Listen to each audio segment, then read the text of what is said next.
ou selon votre fuseau horaire. Bienvenue à ce webinaire organisé par COPAX, Conscience congolaise pour la paix. Je m'appelle Edgar Gawala et je suis le modérateur aujourd'hui. Pour ceux qui se joignent à nous pour la toute première fois, COPAX est un organisme qui regroupe un vaste réseau d'artisans de paix qui travaillent ensemble pour construire la paix par la justice afin de mettre un terme à l'impunité. Si vous souhaitez vous engager et ainsi donc répondre à l'appel de notre personnalité de référence, à savoir le docteur Mukwege, vous pouvez aller sur notre site internet copax.org et vous cliquez sur adhésion. Alors, eu égard aux échéances électorales à venir, nous sommes tous appelés en tant que Congolais à réfléchir sur ce que nous voulons pour la RDC de demain. En ce compris en matière économique, justice, droits de l'homme, etc. Pour ce faire, nous organisons depuis quelques semaines des webinaires avec un focus sur les élections. Et le thème d'aujourd'hui, c'est quelle réforme pour une lutte contre la corruption. Nous allons avoir deux intervenants. Le premier, c'est le professeur Trésor Makunia. Bonjour, professeur. Bonjour Edgar, j'espère que vous allez bien. Je vais bien, merci. Donc, le professeur Makunia est détenteur d'un diplôme de doctorat de la faculté de droit de l'Université de Pretoria en Afrique du Sud. Il est avocat près de la cour d'appel au Nord Kivu et il est professeur d'université de Goma en République démocratique du Congo. Et avec lui, on aura comme co-intervenant le révérend Erin Tsenga Shimba, qui s'excuse, qui va se joindre à nous un peu plus tard. Avec lui, nous allons aussi aborder la question. Alors, avant d'entrer dans le vif du sujet, j'aimerais bien un peu circonscrire le thème d'aujourd'hui. L'International Transparency Index de 2022 place la RDC à la 166e place sur 180 des pays les plus corrompus au monde. Donc vraiment, la corruption est avilissante. Car en fait, ce que c'est la corruption, c'est que c'est un détournement à des fins privées d'un pouvoir donné. Ça peut être un pouvoir économique, d'un pouvoir politique. Et la corruption affaiblit la capacité de l'État à effectuer son travail, à savoir construire les routes, les hôpitaux, adduction d'eau, etc. Elle rabote les recettes de l'État et elle pervertit quelquefois les décisions budgétaires, car les autorités peuvent être tentées de favoriser les projets qui rapportent des pots de vin au détriment de ceux qui créent de la valeur économique. Et en RDC, comme tous nous le savons, il existe deux sortes de corruption, on va dire. Et la petite corruption, qu'on appelait à l'époque Madesuyabana, et évidemment, il y a la grande corruption qui, généralement, est l'objet des politiques. Alors, sur ce, je vais laisser la parole au professeur de pouvoir nous étayer. Vous avez entre 20 et 25 minutes pour pouvoir nous parler un peu du sujet. Et ensuite, on passera au révérend Eric Tsenga qui va se joindre à nous un peu plus tard. Professeur Makunia, allez-y, s'il vous plaît. Merci beaucoup Edgar pour l'invitation. Merci également aux amis des COPAX d'avoir pensé à mon humble personne. Je sais qu'il y a toujours plusieurs intervenants sur ces genres de questions d'intérêt général, mais choisir pour partager ma façon de voir les choses sur cette question est un signe d'honneur pour moi et je vous remercie sincèrement. Je voulais dire que pour moi, c'est un plaisir de parler un peu de la corruption en République démocratique du Congo. C'est un thème sur lequel j'ai pas beaucoup trop travaillé de manière principale, mais sur lequel j'ai centralisé mes interventions de manière incidente. Parce que en tant qu'individu individu intéressé à la gestion des finances publiques en République démocratique du Congo, vous ne pouvez pas, en tout cas, louper la question de corruption, surtout lorsqu'il faut voir la capacité des institutions comme la Cour des comptes, l'Inspection générale des finances, l'Agence pour la prévention et la lutte contre la corruption, la PLC, à pouvoir justement juguler ces fléaux. Donc, c'est vraiment un sujet très important. Le deuxième niveau de sujet, surtout en période électorale, c'est le fait que l'on puisse oublier la fondamentalité des élections pour le processus démocratique. Ça veut dire c'est un mode approprié de dévolution de pouvoir et n'arrive au pouvoir que celui qui mérite, celui qui a convaincu suffisamment la population et celui qui a mesure de pouvoir relever les défis auxquels un État ou une république et toute une nation fait face. Par conséquent, ce ne devrait pas être la personne qui a plus offert aux électeurs qui devrait être élu. Lorsqu'on regarde malheureusement la pratique dans les 3 derniers cycles électoraux que la République démocratique du Congo a connus, on a vraiment l'impression que les gens sont élus, non pas sur la base de la capacité de leur programme, mais sur la base de la capacité d'octroyer les gains et rentes, mais également des promesses farfelues. On a eu même des élus qui, par la suite, ont clairement indiqué à la population que non, j'ai été élu grâce à mon argent. Et cela est très, très décevant. Donc, je pense que cette session pourra aider les lecteurs des débats, y compris moi-même qui suis régulièrement enrôlé en République démocratique du Congo, à comprendre sur quelle base on devait plutôt élire nos dirigeants. Alors, je vais axer mon intervention sur le thème de la corruption. Et même si Edgar est revenu sur quelques questions conceptuelles, je vais y revenir aussi non seulement sur la définition, je vais revenir également sur les formes de la corruption parce que pour arriver à comprendre ces grands fléaux, il faut comprendre comment ils se manifestent. Je vais aussi revenir sur les causes de la corruption en République démocratique du Congo. Quels sont les mécanismes qui ont été mis en place pour lutter contre la corruption chez nous en RDC? Quelles sont les faiblesses qui ont été relevées s'agissant de ces mécanismes?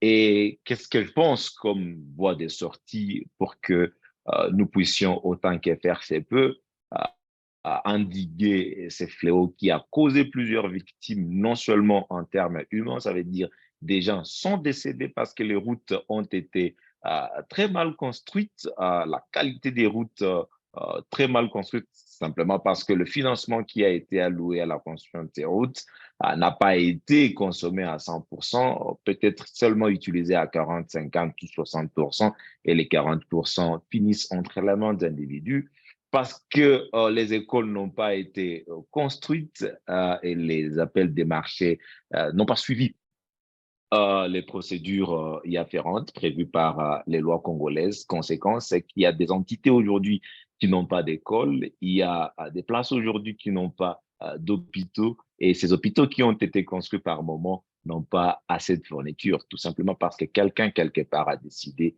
de pouvoir utiliser cet argent à des fins personnelles. Alors, qu'est-ce que la corruption? La corruption, généralement, survient lorsqu'un individu ou un groupe d'individus abuse d'une position de confiance qu'on lui a accordée.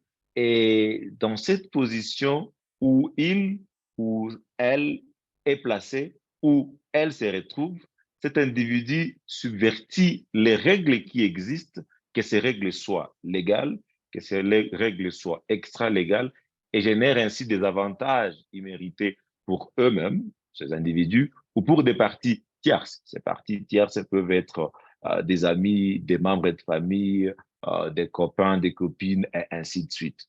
Donc, lorsque vous avez abusé de votre pouvoir à des fins beaucoup plus individuelles, je pense que l'on se retrouve dans des situations de corruption. La corruption ne devrait pas être, à mon avis, définie dans un sens un peu plus restreint. Ça veut dire limiter ça aux agents publics ou aux autorités publiques. On devrait l'élargir même dans nos familles, même dans nos communautés, et beaucoup plus auprès de tous ces individus-là qui ne sont pas au départ des agents publics, mais à qui on a conféré une mission d'intérêt général. On a élargi et il y a des rapports qui ont clairement indiqué que la corruption est également beaucoup plus vécue dans les secteurs privés, mais également dans les secteurs des organisations de la société civile et des des ONG tant nationales qu'internationales. Donc, c'est un fléau qui n'épargne aucun secteur dans le monde et plus précisément en République démocratique du Congo parce qu'on le vit au quotidien. Alors, quelles sont les formes de la corruption? Les analystes ont classé généralement la corruption de plusieurs manières, mais une distinction qui est très souvent régulière, c'est cette distinction, et Edgar est revenu là-dessus, c'est la distinction entre la grande et la petite corruption. La grande corruption est appelée grande corruption, non pas parce que la somme d'argent impliquée est très grande, mais parce qu'elle s'est produite à un niveau institutionnel plus élevé et plus éminent. Donc, la grande corruption est généralement associée à la corruption politique, bien qu'elle ne soit pas nécessairement la même. Dans un tel contexte, la grande corruption se réfère à des actes commis au plus haut niveau du gouvernement, là où les politiques et les règles sont généralement formulées. La corruption, la grande corruption s'est produite donc lorsque des hommes politiques et des hauts fonctionnaires chargés de prendre des décisions politiques qui affectent le bien-être de l'État abusent de leur position et de pouvoir dont ils disposent pour prendre des décisions qui leur profitent personnellement ou qui profitent à leur réseau de mécènes plutôt qu'à l'État. Il s'agit sans doute de la forme de corruption la plus dangereuse, car une fois que les principaux dirigeants d'un pays sont impliqués, la corruption tend à se propager rapidement vers les bas et peut devenir incontrôlable. Vous maîtrisez comme moi le proverbe le plus célèbre, le poisson commence à pourrir par les bas, par le haut. Donc, dès que le poisson atteint cette situation, les bas va emboîter. Alors, en revanche, la petite corruption, parfois appelée aussi la corruption bureaucratique, est une corruption quotidienne à petite échelle qui a eu lieu à la fin de la mise en œuvre ou au niveau au bas de l'échelle de commandement. Parce qu'elle implique généralement des petites sommes d'argent, elle est généralement appelée corruption des bas niveaux ou corruption des rues. Les gens en font quotidiennement l'expérience lorsque lors de leur contact, en fait, avec l'administration et les services publics, par exemple, dans les écoles, les hôpitaux chargés de délivrer, chez les autorités chargées de délivrer différentes autorisations ou différents permis de bâtir, autorisation de bâtir, le permis de conduire et tous les autres, mais aussi au niveau de la police lors des barrages routiers et tout le reste. Quand on vous dit, je me rappelle au Congo, on a plusieurs concepts sur cette petite corruption. Edgar a parlé de Madé Suabana et les policiers de roulage dans certaines entités comme Bukavu ou Uvira vous diront rapport. Les autres pourront utiliser les concepts des sololabiens, il y a aussi coop, coopération et tout le reste. La sémiologie de la corruption est plus étendue. Et donc, ce qui est important, c'est vraiment de comprendre comment elle se manifeste et dans ses formes. Alors, cette première classification, grande et petite corruption, est généralement suppléée par une autre classification. Et cette classification, très souvent, distingue trois types de corruption. Il y a la corruption incidente, c'est une corruption au niveau individuel. Vous avez également la corruption institutionnelle, ça veut dire une corruption beaucoup plus systématique. Et vous avez la corruption systémique, sociétale ou endémique. Alors, la corruption incidente, également connue sous le nom de corruption individuelle ou sporadique, se produit très souvent de manière irrégulière ou se limite à quelques cas de malversation de la part d'hommes politiques ou d'agents publics, souvent des fonctionnaires qu'on qualifierait des fonctionnaires subalternes, tels que des policiers ou des agents des douanes ou des impôts, d'une manière qui ne menace pas trop le fonctionnement de l'administration ou de l'économie du pays. Je ne veux pas dire qu'elle est la meilleure forme de corruption ou qu'elle est souhaitée, mais je dis tout simplement par rapport à ses effets. Elle ne menace pas beaucoup plus le fonctionnement de l'administration, de l'économie du pays, comme les autres types de corruption, malheureusement. En fait, toutes les catégories de corruption doivent être combattues au même titre. En revanche, on parle de corruption un peu plus institutionnelle ou systémique ou systématique lorsque la corruption est omniprésente dans des institutions ou des secteurs d'activité particuliers. Alors, la corruption institutionnelle ici a généralement un impact plus important sur les recettes publiques et sur le développement que la corruption incidente. La dernière forme de corruption dans cette classification est ce qu'on appelle la corruption endémique sociétale, enracinée ou systémique, qui est la pire catégorie de corruption. Elle décrit en fait une situation où la corruption fait pratiquement partie intégrante de la vie nationale parce qu'elle est omniprésente, routinière et acceptée par tous les individus. Donc, on est parti d'une pathologie à la normalisation de la pathologie. Ici, on se rend compte que c'est normal. Et en Swahili, les gens vous diront que si tu veux, tu dois payer. C'est normal ici. Parce que c'est normal, on ne peut pas lutter contre cette catégorie de corruption. Alors, cette corruption affecte tous les aspects de la vie sociale, que ce soit économique, que ce soit les aspects politiques, que ce soit les autres domaines dans le secteur public ou dans le secteur privé. Vous rencontrerez ce type de corruption. C'est ce que certains auteurs ont classifié comme étant la kleptocratie. Et la Banque mondiale vous parle beaucoup plus de la corruption un peu plus tranquille.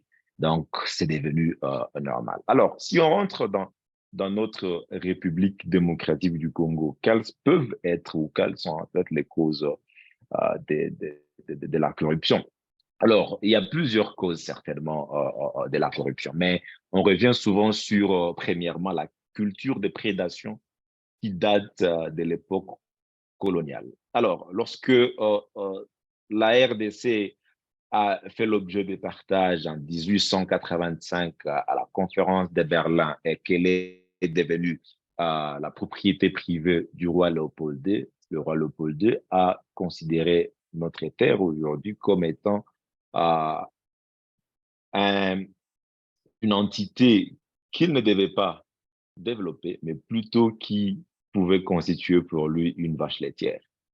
Et cette conception de l'État qui a été transférée en 1908 à la Belgique pour devenir l'État indépendant du Congo est restée comme un lieu d'extraction des ressources et des minéraux plutôt qu'une entité qui devrait rendre des services aux individus ou à la population en général. Quelle a été la conséquence après les indépendances? Après les indépendances, cette culture de prédation a été adoptée par la première génération des dirigeants politiques qui ont également compris que pour avoir un contrôle assez important sur les ressources naturelles, pour avoir un contrôle assez important sur les individus qui vivent dans une partie ou dans l'ensemble, sur l'ensemble du territoire, il faut contrôler l'État. Donc, il faut contrôler le pouvoir public.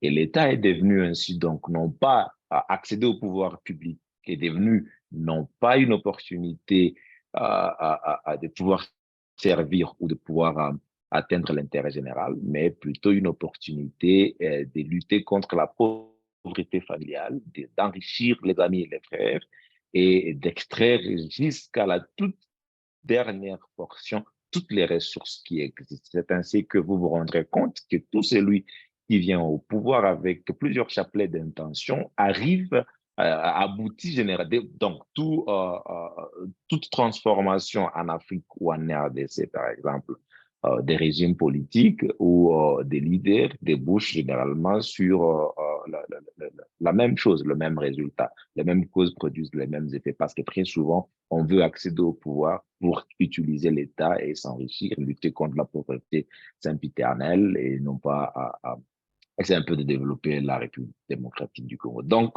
cette culture de prédation existe et demeure aujourd'hui. Et comme Edgar le disait, on va maintenant aller aux élections, quatrième cycle électoral.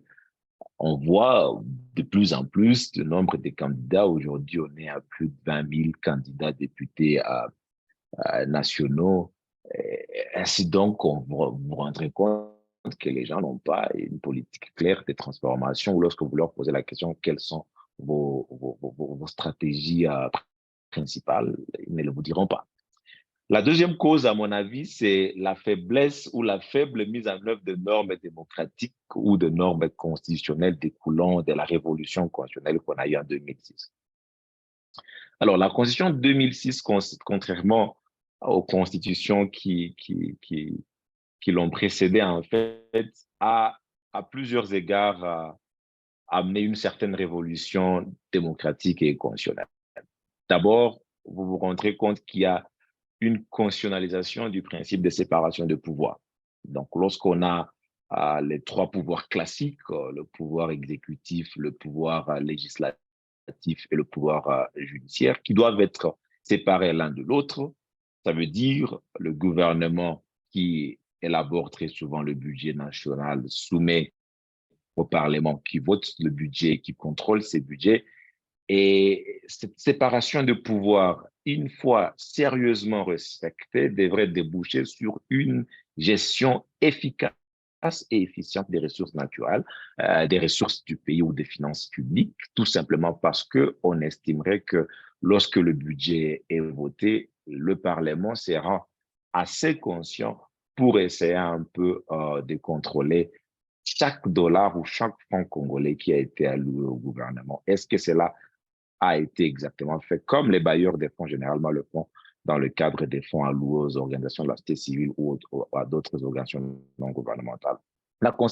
Les problèmes ici en République démocratique du Congo, on se rend compte que de les élections de 2006-2007, le Parlement a une même identité que ceux-là qui sont au pouvoir. Donc, il y a une certaine fusion entre le Parlement et le gouvernement. On ne sait plus qui est indépendant vis-à-vis de l'autre, tout simplement parce que le gouvernement a une majorité au Parlement. La conséquence, tout ce que le gouvernement propose passe sans hésitation, passe sans résistance au Parlement, y compris la capacité du Parlement à pouvoir contrôler la gestion des ressources, des finances publiques et annihilée en fait par ces jeux politiques des coalitions, des majorités et des majorités ou de l'Alliance pour la majorité présidentielle. Et c'est la situation qu'on vit aujourd'hui. Ça, c'est au niveau de la séparation de pouvoir entre le pouvoir exécutif et le pouvoir législatif. Donc, le législatif ne joue pas son rôle efficace, notamment pour contrôler, mettre fin, prévenir et réprimer les actes de corruption lorsqu'il faut voter la loi sur la reddition des comptes. Au niveau des rapports entre le pouvoir judiciaire et le pouvoir exécutif, c'est le judiciaire qui doit prendre des mesures répressives contre ceux-là qui détournent les fonds, ceux-là qui versent dans les actes répétés et réguliers de corruption. Mais lorsque vous avez très souvent la tendance d'être redevable à celui qui vous a nommé, vous n'avez pas cette capacité à pouvoir prendre des actions indépendantes contre cet individu. Par exemple, la main qui donne est toujours au-dessus de celle qui reçoit. Et lorsque celle qui reçoit espère peut-être que son mandat soit renouvelé par le même détenteur du pouvoir public, on n'est pas indépendant assez suffisamment. Je vais revenir là-dessus. On se rend compte que la séparation de pouvoir qui a été constitutionnalisée en 2006 n'est qu'une lettre morte. C'est juste sur papier et la réalité est tout à fait autre. Alors, l'autre cause, à mon avis, c'est en fait le maigre salaire et les maigres avantages sociaux payés à nos fonctionnaires. Alors, lorsque vous êtes un fonctionnaire de l'État et vous n'arrivez pas à avoir assez de moyens pour faire scolariser vos enfants, pour faire vivre votre famille, bref, pour nouer les deux bouts du mois, vous avez du mal à pouvoir vivre sur la base de votre salaire. Conséquence, c'est d'utiliser le pouvoir ou l'impérium qui vous est reconnu afin de vous faire des avantages.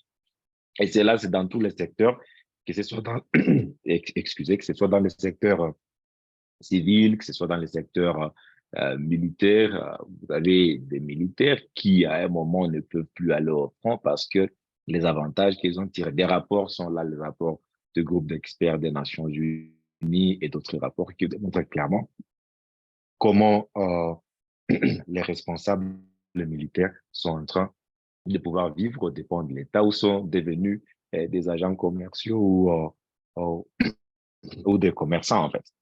Ça, c'est très c'est très fondamental. Comprendre combien on donne à un agent qui gère parfois des millions de francs congolais et quels sont les avantages. Lorsqu'un agent public ne peut pas, doit couvrir, il a par exemple, disons, 1 million ou 2 millions de francs congolais. D'ailleurs, ça, c'est déjà beaucoup. 1 million ou 2 millions de francs congolais dans une économie dollarisée à outrance.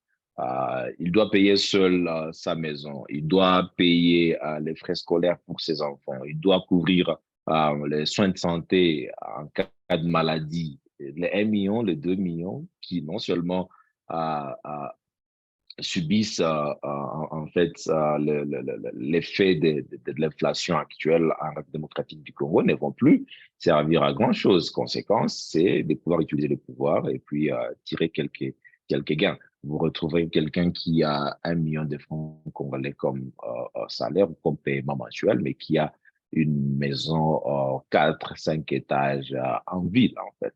Donc, si on améliore les conditions de vie des fonctionnaires, ça ne veut pas directement dire que cela va mettre fin à la corruption, qu'elle soit grande ou petite, mais elle peut contribuer à la mise en œuvre efficace des normes qui ont été, des normes anticorruption qui ont été édictées. Alors, les derniers niveaux, la dernière cause, avant de voir les mécanismes qui ont été mis en place, à mon avis, c'est en fait la normalisation des actes de corruption par la population en général. Tellement que ces actes de corruption sont normalisés par tout le monde. Et quand je dis par tout le monde, je veux non seulement dire la population en général, mais également contre ceux-là, par ceux-là même qui sont censés lutter contre la corruption. Les gens vous diront que c'est normal, ça, ce n'est pas une infraction, c'est normal, ça s'est fait toujours comme ça. Vous avez suivi à un moment l'inspection générale des finances à travers l'inspecteur général des finances, chef des services, Jules Alinguetti, qui avait dit, quand on lui posait des questions sur les enquêtes sur le dépassement budgétaire à la présidente de la République, il nous a dit que ce n'est pas un problème, ce n'est pas une faute ça, des gestions ou quelque chose sur lequel il fallait enquêter. Et cette normalisation pose, à mon avis, problème. La normalisation au niveau de la population, c'est le fait que on n'est plus à mesure de pouvoir utiliser les mécanismes qui existent pour dénoncer les actes de corruption ou pour saisir la justice contre les agents corrompus. On les sait, on les connaît, on peut les identifier dans notre société, mais on ne peut pas prendre des mesures contre ces individus parce que tout simplement, on a estimé que c'est normal ce qu'ils font et ça a toujours été ainsi et on a toujours survécu. Alors, en termes de mécanismes, avant de voir le problème auquel ces mécanismes font face, il y a eu plusieurs mécanismes normatifs et institutionnels qui ont été adoptés par la République démocratique du Congo pour lutter contre la corruption. On peut d'abord indiquer, par exemple, qu'il y a une série de lois qui ont été mises en place. D'abord, quand on parle de lois sur le plan interne, il y a la Constitution qui revient sur les questions de corruption. Et c'est que j'aime beaucoup plus dans cette Constitution, c'est dans son préambule. La Constitution, lorsque vous la lisez très bien dans son préambule, on vous dit, je pense, considérant quelle l'injustice avec ses corollaires, l'impunité, le népotisme, le régionalisme, le tribalisme, le clanisme et le clientélisme, par leurs multiples vicissitudes, sont à l'origine de l'inversion générale des valeurs et de la ruine du pays. Donc, la Constitution est consciente justement de ces fléaux. Les constituants congolais, c'est lui qui a adopté cette Constitution, en tout cas à l'époque, qui ont voté en 2005, ont été conscients de cette situation. Au-delà de la Constitution qui également contient une série de dispositions, notamment en matière de haute trahison qui se découlent en des actes de corruption, vous avez plusieurs autres lois, le code pénal qui réprime les actes de corruption, et il y a d'autres lois, précisément par exemple la loi contre le blanchiment d'argent, et tous ces éléments de corruption reviennent dans ces lois. Je ne vais pas y revenir avec détail. Ça, c'est une série de normes. Vous avez aussi d'autres normes qui ont été mises en place au sein de l'administration publique pour renforcer l'éthique de l'agent public de l'État. Alors, ces normes essaient de lutter autant que faire se peut contre la corruption. Il y a beaucoup plus aussi les organes qui ont été mis en place, ou les agences de lutte contre la corruption qui ont été mises en place à un but démocratique du Congo. Déjà en 1987, l'inspection générale des finances a été mise en place pour justement contrôler la gestion des finances publiques, tant dans les secteurs publics que dans le secteur privé.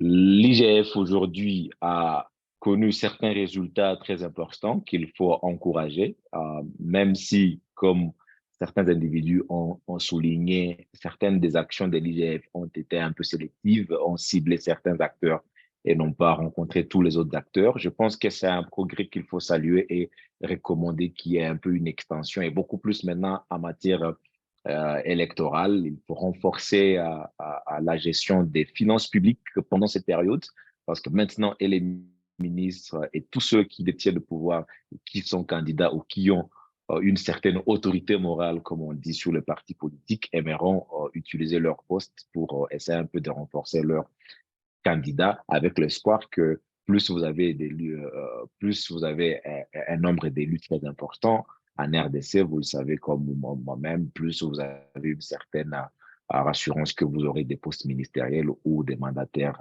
publics. Donc, l'IGF existe.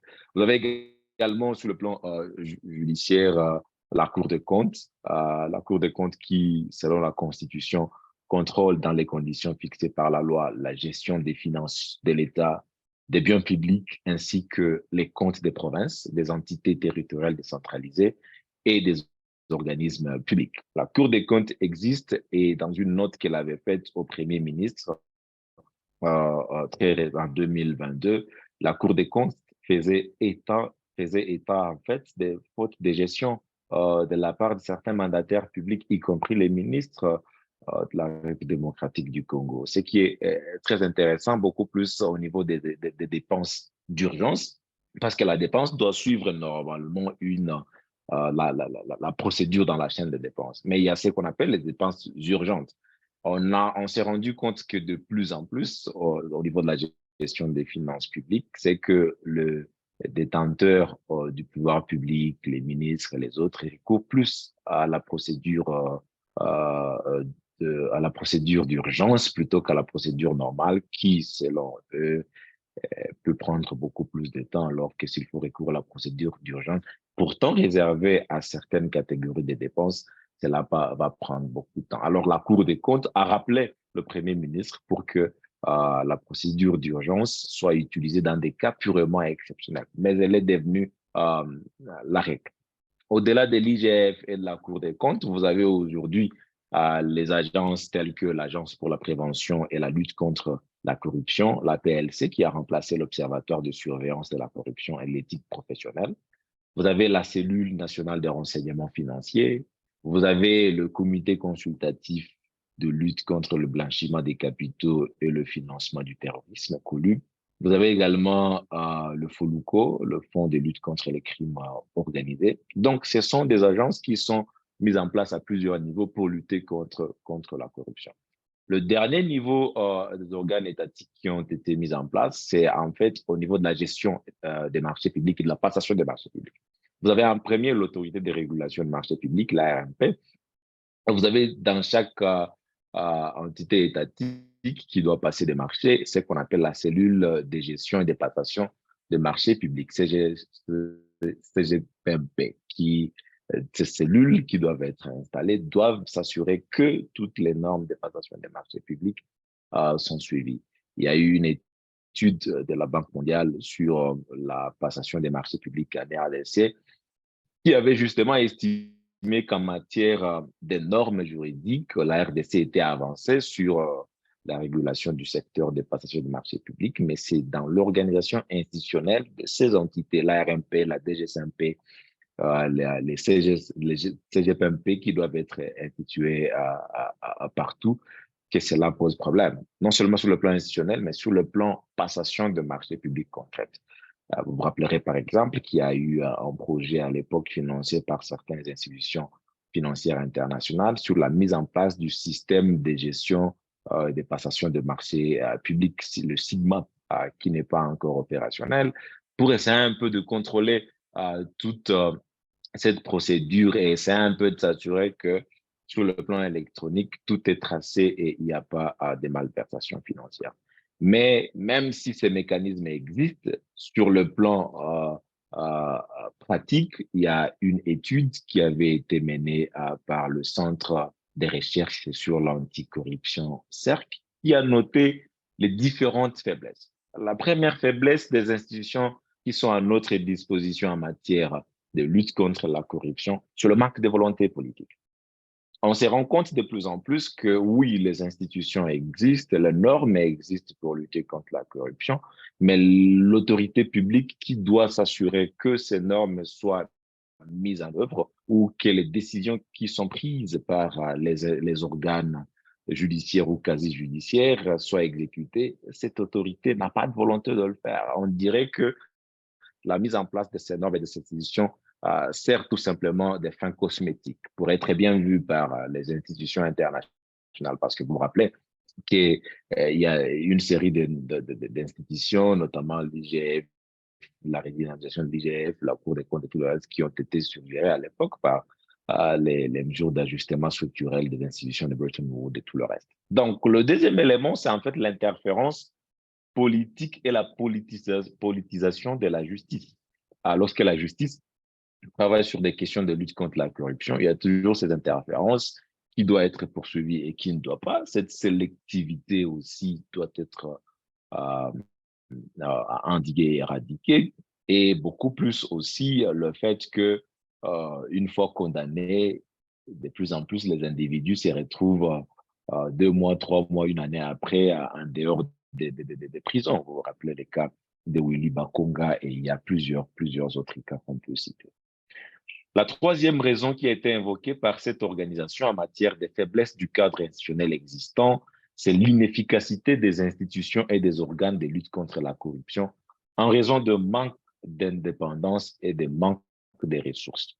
Je veux revenir sur l'indépendance quand j'avais donné le voie de sortie, mais il faut dire tout simplement ici que l'on se rend compte de plus en plus que les institutions qui doivent lutter contre la corruption ont une certaine emprise ou une mainmise sur certains individus ou sur certaines autorités publiques. Elles laissent de côté d'autres autorités qui manipulent les deniers publics, qui gèrent les finances publiques et qui peuvent qui peuvent tremper dans les actes de corruption. Je prends par exemple l'Agence pour la prévention et la lutte contre la corruption, la PLC, qui est mise en place et affectée en tout cas, qui fonctionne sous la bannière de la présidence de la République. Alors, la présomption ici ou l'hypothèse, c'est que la PLC pourra contrôler tous les niveaux, y compris la présidence de la République, en théorie. Mais en pratique, ceci apparaît comme étant une mission un peu périlleuse ou difficile à mettre en œuvre, en commençant notamment par cette histoire de dépassement budgétaire. On connaît très bien, on sait très bien que les institutions qui se sont évertuées à dépasser leur assignation, leur allocation budgétaire sont d'abord la présidence de la République, le gouvernement et le Parlement, donc les deux chambres du Parlement. Il y a eu des dépassements à hauteur de 195%, 114%, 140% dans le budget 2020, mais il n'y a aucune action qui a été menée. Et ça, cette indépendance est vraiment très importante s'il faut lutter efficacement contre la corruption. C'est une indépendance qui est non seulement institutionnelle, mais également financière, devrait être utilisée et exploitée à bon escient afin que l'on arrive Vous avez mettre plus de fin moins à de cette 5 minutes encore, hein, si vous voulez bien. Je vais finir d'abord avec cette partie et puis dans 5 minutes certainement que je vais donner mes pistes de solutions. Alors l'autre cause que l'organisation avait énumérée, c'était les immunités et parfois les privilèges des juridictions dont jouissaient certains individus qui sont accusés ou qui sont susceptibles d'être accusés d'actes de corruption. Alors la dernière raison, c'est le manque d'approche efficace et coordonnée. Et moi, j'ajouterais même qu'il y a une certaine multiplicité et une diversité d'organes et d'institutions de lutte contre la corruption qui parfois ne se parlent pas entre eux. Et si on devrait fusionner ces organes pour mener une action un peu plus efficace ou cohérente, ça pourrait aboutir sur des résultats escomptés. Alors, en définitive, quelles sont les voies de sortie? À mon avis, d'abord, il faut arriver à créer une juridiction spéciale en matière de corruption et autres crimes connexes, le blanchiment des capitaux, actes de corruption généraux, actes de corruption spécifiques.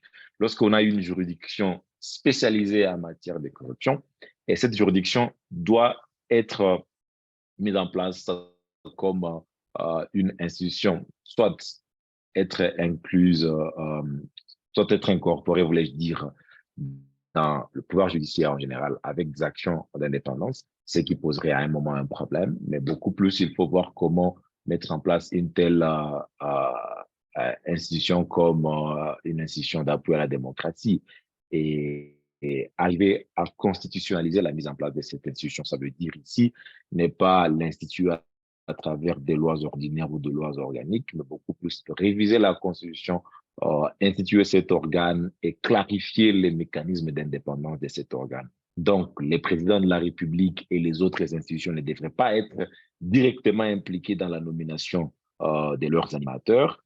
Les animateurs doivent être interviewés publiquement. La population doit donner des points de vue. Comme ça, lorsqu'ils viennent au pouvoir, ils savent très bien qu'ils n'ont pas été choisis par une certaine majorité, mais ils ont été choisis pour leur mérite et ils ont assez d'indépendance pour réaliser leurs activités. Et ce ne sera pas une première. En Afrique du Sud, il y a des institutions d'appui à la démocratie qui sont plus indépendantes que le gouvernement, le président de la République eux-mêmes.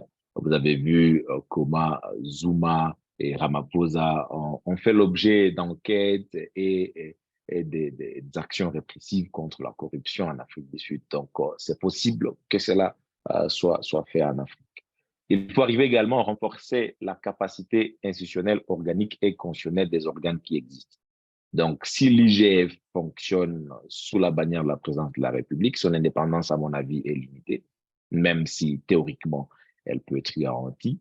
Il faut arriver à s'assurer que les membres de tous ces organes peuvent exercer leurs fonctions ou leur rôle sans interférence et sans peur d'être révoqués à n'importe quel moment. Parce que ça, c'est très important lorsqu'on exerce de telles fonctions et que l'on doit toujours assurer ses arrières, ça pose problème. La participation effective et efficace des citoyens à la lutte contre la corruption et à la gestion des finances publiques en général. Et c'est ici que les églises peuvent également jouer un rôle très, très important parce que dans leur éveil de la conscience, ils peuvent s'assurer que les individus non seulement reçoivent la parole de Dieu, mais beaucoup plus luttent contre les fléaux qui font en sorte que la société ne puisse pas avancer. La volonté politique, on ne cessera jamais de le dire, et elle est très, très importante pour arriver à lutter contre la corruption. Je pense que ces actions et plusieurs autres sur lesquelles on peut revenir à l'occasion de cet échange peuvent, à mon avis, faire en sorte que l'on puisse atteindre l'objectif de lutter contre la corruption ou de réduire les actes de corruption à 60%, comme c'est prévu aujourd'hui, d'ici 2026, comme c'est prévu dans la stratégie nationale contre la corruption. Merci beaucoup. Merci, le professeur Makunia. Je rappelle que vous nous appelez d'Afrique du Sud. Vous êtes détenteur d'un doctorat de l'Université de Pretoria, avocat près de la Cour d'appel du Nord Kivu et professeur à l'Université de Goma. Je vais plus m'apaisantir sur les causes que vous avez évoquées de la corruption, à savoir le manque de volonté politique, l'interférence politique, un manque d'approche coordonnée des institutions existantes, ce que vous prônez une juridiction spéciale qui prendrait la forme d'une institution d'appui à la démocratie avec des interviews tout à fait publiques, un peu comme ça se fait aux États-Unis ici. Et aussi, il faudrait renforcer la capacité organique des institutions qui existent déjà. Et bien entendu, les églises, on va dire la société civile en général, pourraient participer à l'éveil de la population générale pour qu'elle s'assure un contrôle, un tant soit peu, des différents organismes qui ont pignon sur eux. Merci beaucoup. Donc, je vais donner la parole au deuxième intervenant, le révérend Eric Nsenga Shimba. Bonjour, révérend. Ah, vous avez votre micro, il faut l'ouvrir. On ne vous entend pas. Ouvrez votre micro, il est fermé. Votre micro. Ah, on vous entend, on vous entend. Ah.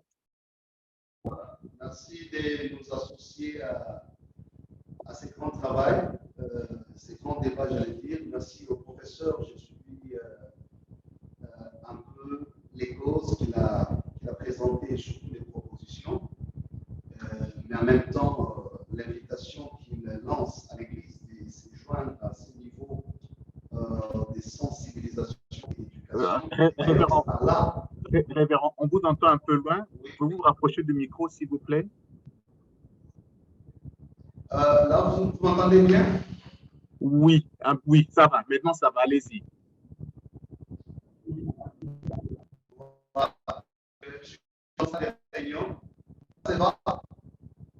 On vous entend, mais c'est un peu loin. Mais on vous entend. Il y a moyen de rapprocher le micro? Là, ça va. Allez-y, on vous entend. Allez-y. Voilà, voilà. Donc, je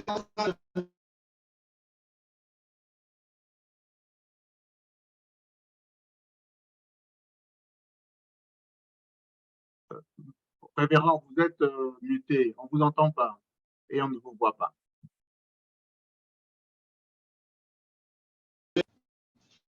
On vous entend maintenant, allez-y. Allez-y, on vous entend. Oui. Là, ça va? Oui, ça va, ça va.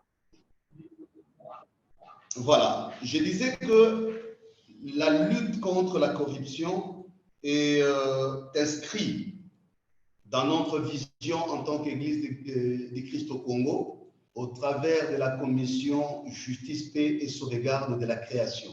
Donc, moi, dans ma présentation, je voudrais d'abord revenir sur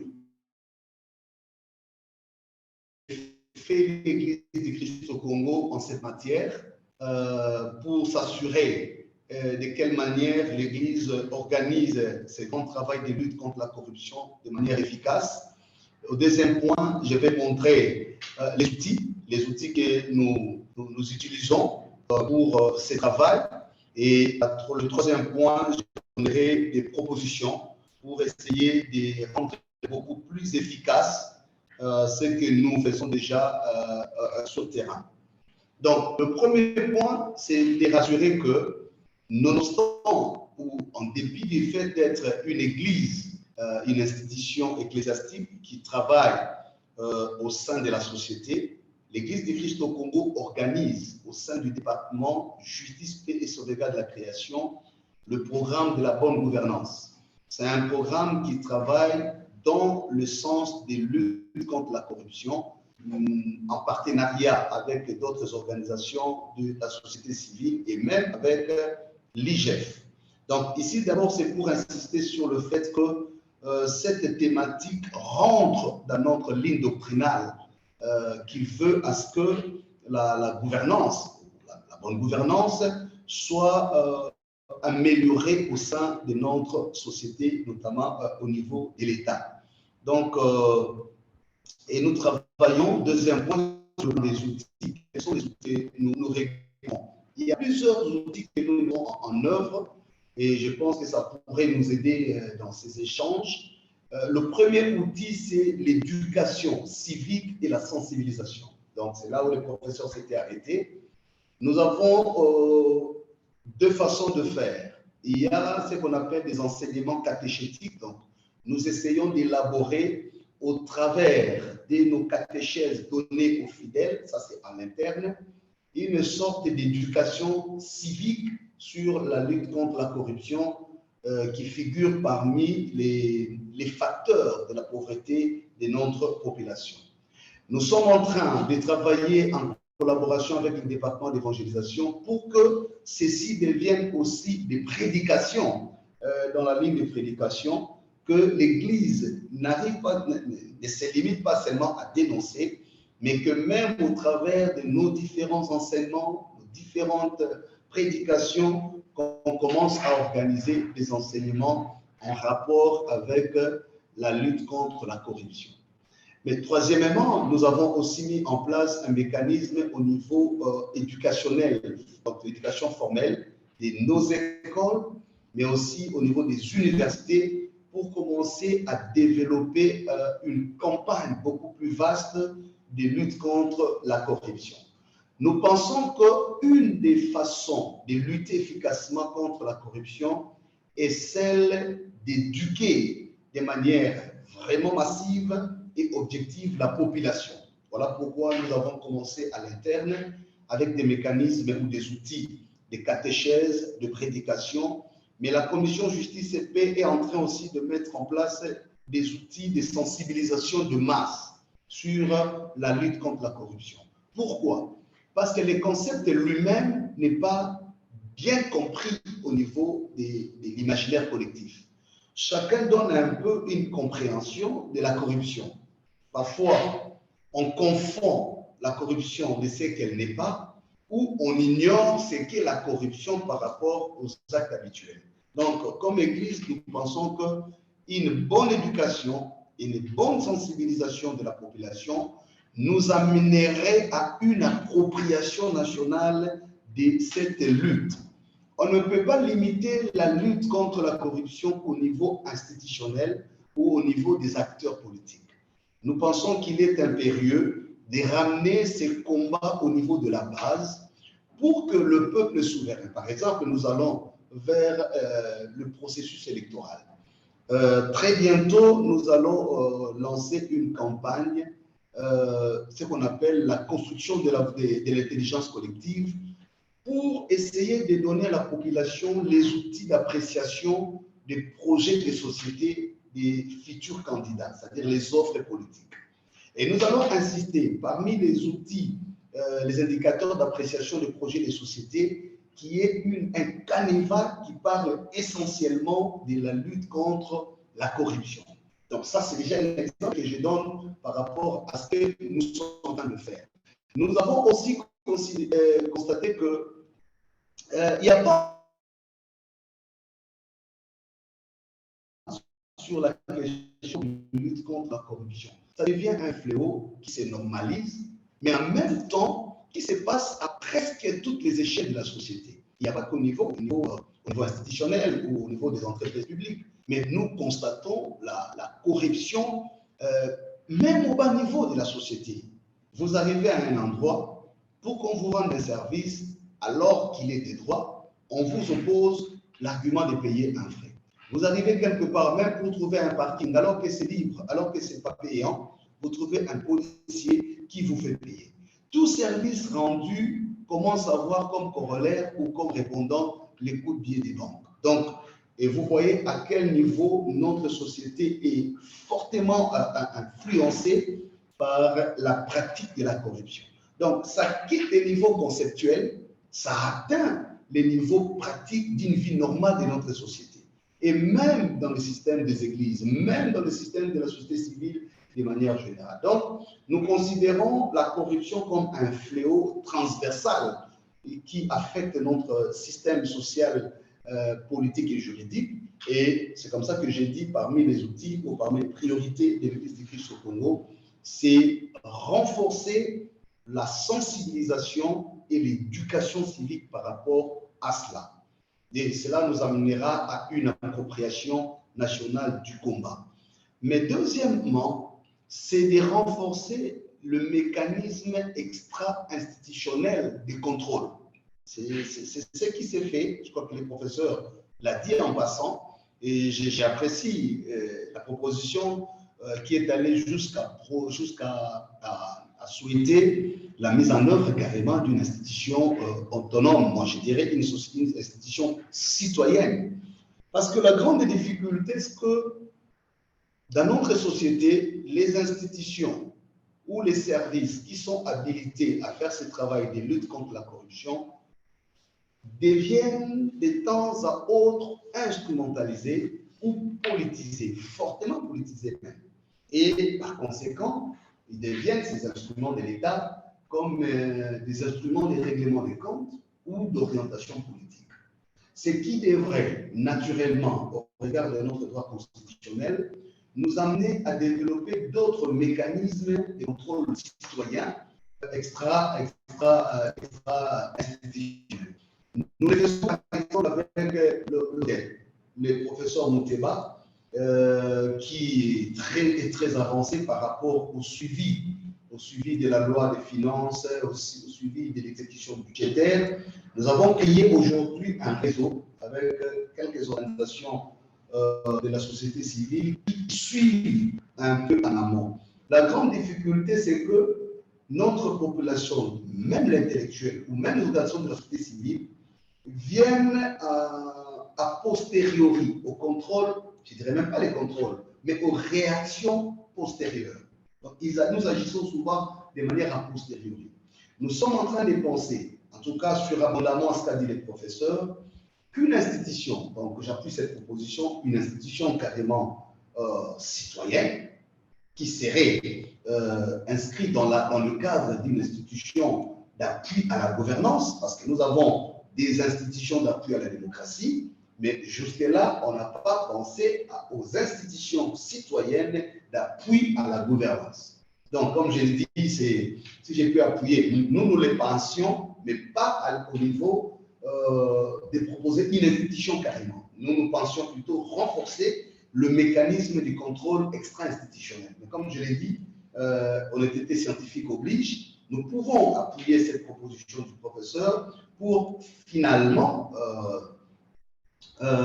sous-tendre une institution d'appui à la gouvernance, qui serait une institution d'appui à la démocratie. Aujourd'hui, l'IGF nous a approchés et en termes de réseautage, nous avons mis en place une plateforme des organisations de la société civile, notamment les confessions religieuses à laquelle les CC participent, et même au niveau du secrétariat technique. L'idée était d'avoir un réseau capable de dénoncer les actes des corrections, mais aussi d'en assurer les suivis. C'est à ces débuts, je pense que nous avançons si bien, pas mal, mais ce ne serait pas suffisant de s'arrêter à ces niveaux-là. Donc, je crois que nous pouvons renforcer les mécanismes des suivis extra-institutionnels, comme je l'ai dit, pourquoi pas qui aurait une personnalité nettement autonome. Ceci viendrait comme une réponse efficace à cette tendance qui, parfois, je qualifie d'hégémonie, où on vous rappelle, par exemple, la notion des compétences de l'État. On dit de questions des suivis budgétaires, les questions des CC, la réelle des compétences. Mais on veut bien.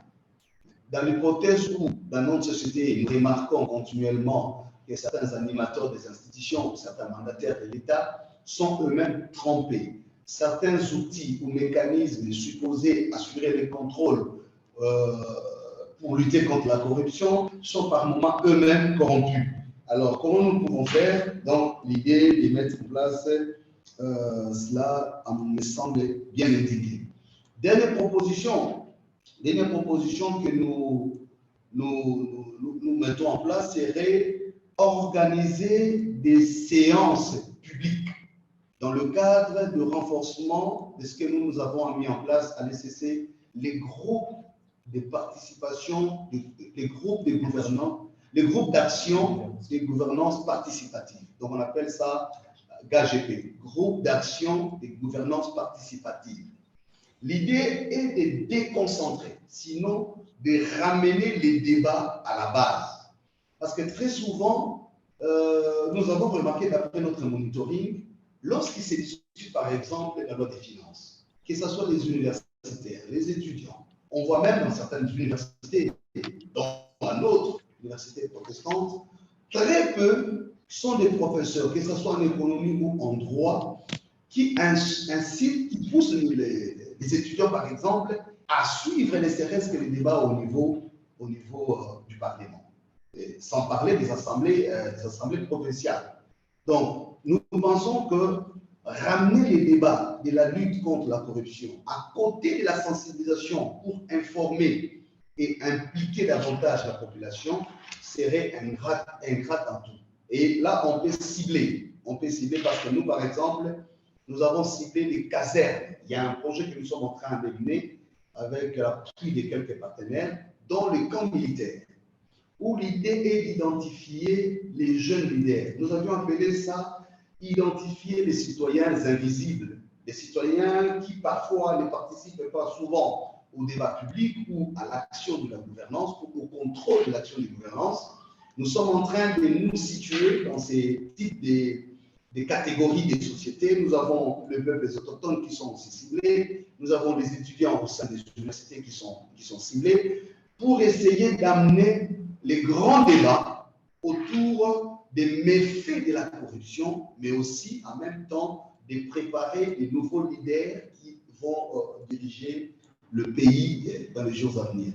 Je voudrais ici conclure ma petite communication en disant, puisque la corruption est aujourd'hui un fléau qui affecte fondamentalement notre système social, économique, politique et juridique, et que les élections soient la voie royale par laquelle nous mettons en place les institutions au niveau du pays, nous sommes en train de penser que mettre en place un mécanisme durant le processus électoral qui intéresse la population dans cette lutte serait aussi une grande contribution. Et c'est là, comme je l'ai dit en passant, en mettant l'outil d'évaluation des projets des sociétés, de nos futurs candidats, des offres politiques, pour dire jusqu'à quel degré un candidat président, un candidat député national, un candidat député provincial ou futur candidat sénateur serait engagé à lutter contre la corruption. Que la lutte contre la corruption devienne un indicateur principal d'appréciation du projet des sociétés. Deuxièmement, faire de sorte que le processus électoral lui-même sous la surveillance de la lutte contre la corruption. Voilà les quelques éléments que je pense partager avec vous. Et merci encore une fois au professeur Trésor pour sa communication et à tous nos amis qui vont interagir avec nous pendant quelques moments. Voilà, je vous remercie.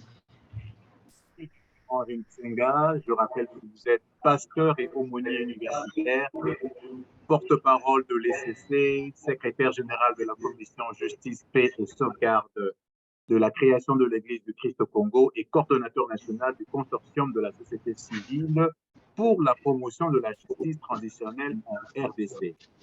Pour résumer vos propositions, ce que vous dites, c'est qu'il faudrait, et c'est ce que vous faites déjà, une éducation civique à la sensibilisation. L'une de vos initiatives, ça serait de construire une intelligence collective. La seconde proposition serait de renforcer le mécanisme de contrôle extra-institutionnel. Et enfin, organiser des séances publiques avec les groupes d'action de gouvernance participative. Je vous remercie pour votre propos. Alors, il y a des questions que je vois dans le chat. Je vais les citer. Elles s'adressent à vous deux. Un instant, j'essaie de voir les questions. Je vais commencer par les miennes, le temps de trouver les questions posées. La première s'adresse au professeur Mapunia. On a vu dans le Congo des personnes qui ont fait l'objet d'une corruption et qui finalement, les gains de cette corruption a fait l'objet d'une certaine évasion, c'est sorti du pays. Comment peut-on établir des ponts avec les institutions internationales ou les autres pays à l'extérieur pour récupérer les fruits de cette corruption et bien entendu traduire les personnes les corrupteurs ou les personnes qui ont fait l'objet de la corruption, les traduire en justice. Une question pour le révérend Eric Nsenga. Quel rôle la société civile peut jouer en tant que lanceur d'alerte afin de rendre comptables les gouvernements responsables de leurs actes, hein? On va commencer par ça et impliquer un peu plus la population. Je commence par ça et je vais poser les autres questions un peu plus tard. Allez-y, s'il vous plaît. Professeur, vous pouvez commencer, si vous voulez bien. Merci beaucoup, Edgar, pour cette question. Brièvement, je pense, comme je le disais, le cadre légal de la RDC a un peu avancé pour résoudre cette question. La République démocratique du Congo a en fait ratifié le 23 septembre 2010 la Convention des Nations Unies contre la corruption, la convention elle-même du 31 octobre 2003, qui prône en fait la coopération entre les États en matière de corruption. Et cette coopération s'étend non seulement sur la recherche ou l'investigation de ces crimes, mais beaucoup plus la recherche des auteurs s'ils se retrouvent dans des pays étrangers et une certaine coopération judiciaire doit s'établir. Alors, donc, à mon avis, sur le plan juridique, la question est déjà réglée parce qu'il existe déjà des cadres juridiques de coopération. Parce que l'un des problèmes, en fait, en matière financière et en matière des répressions des crimes transnationaux, parfois, c'est lorsque l'auteur ne se retrouve plus sur l'étendue du territoire national et vous devez exercer votre compétence sur le territoire d'un autre État souverain et indépendant. Donc, il faut cette coopération. Et la coopération est déjà réglementée par la Convention des Nations Unies et d'autres textes plus spécifiques. Il suffit tout simplement que l'État ait cette volonté. Donc, la première notion ici sur laquelle on doit revenir à chaque instant et régulièrement, en fait, c'est la question de volonté politique. Vous pouvez avoir de l'argent dans un autre pays, c'est de l'argent issu du gain de corruption, mais vous n'avez pas intérêt, vous n'avez pas en fait clairement l'intérêt de revendiquer cet argent. On sait très bien où on peut retrouver l'argent des gens qui ont été corrompus, où est-ce que ces gens logent ces fonds, mais si le gouvernement congolais n'a pas cette intention de pouvoir récupérer cet argent, ou le gouvernement acquiesce ou cautionne ces comportements, certainement qu'on n'aura pas on ne va pas récupérer ces fonds et ces fonds vont se volatiliser dans la nature. Conséquence, les mêmes personnes vont revenir quelques années plus tard commettre les mêmes bêtises.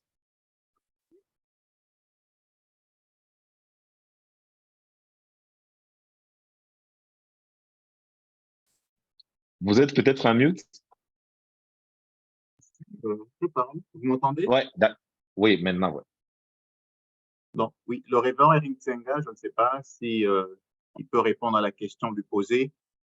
Il est sur mute.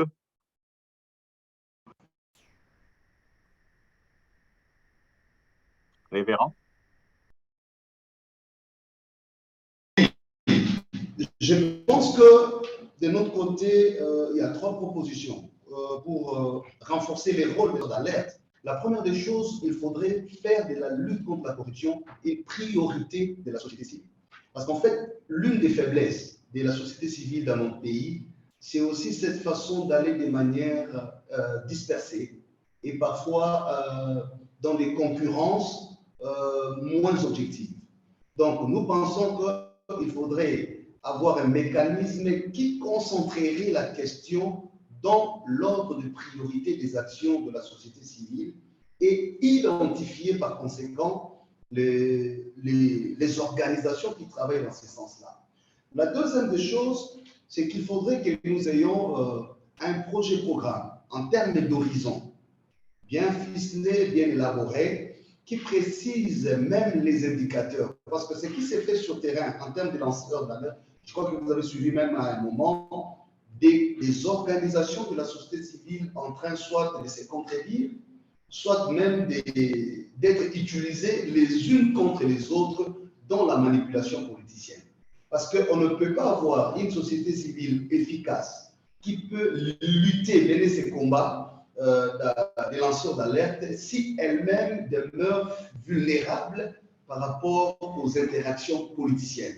Donc, il faut s'assurer que les organisations qui se constituent en réseau et qui identifient la lutte comme priorité soient celles qui ont suffisamment de crédit, d'assises et d'autonomie ou de liberté par rapport je dirais, aux pesanteurs politiques. Et la deuxième chose, à mon sens, c'est qu'il faudrait aussi trouver des mécanismes de protection. Parce que la réalité, c'est que lorsque une organisation de la société civile s'engage à dénoncer ou à lancer des alertes, très vite, la personne indexée ou dénoncée va saisir la justice. Ça se transforme en des procès, des mécanismes de poursuite judiciaire. Et nous savons tous que quand on enclenche cette procédure, soit c'est pour taire la personne, soit c'est pour la convertir. Et ça, c'est ce qui stoppe généralement les actions menées par la société civile. Donc, il faut trouver, je ne dirais pas les mécanismes juridiques, ça existe déjà, mais le problème, c'est au niveau de l'applicabilité. Quels sont les mécanismes de sécurisation que nous pourrons mettre en place pour protéger ceux-là qui peuvent mener un grand combat dans ce sens? Voilà un peu nos 3 propositions. Merci. Il y a une question de l'audience. Visiblement, vous deux, vous semblez être d'accord sur la mise en place d'une institution d'appui à la gouvernance, c'est selon. La question est la suivante. Comment mettre en place une institution spécialisée qui soit autonome et non pilotée par les pouvoirs en place, vu la manière dont fonctionne le gouvernement en RDC? Et surtout, comment financer cette institution pour qu'elle soit autonome? La question est adressée à vous deux. Peut-être je peux commencer.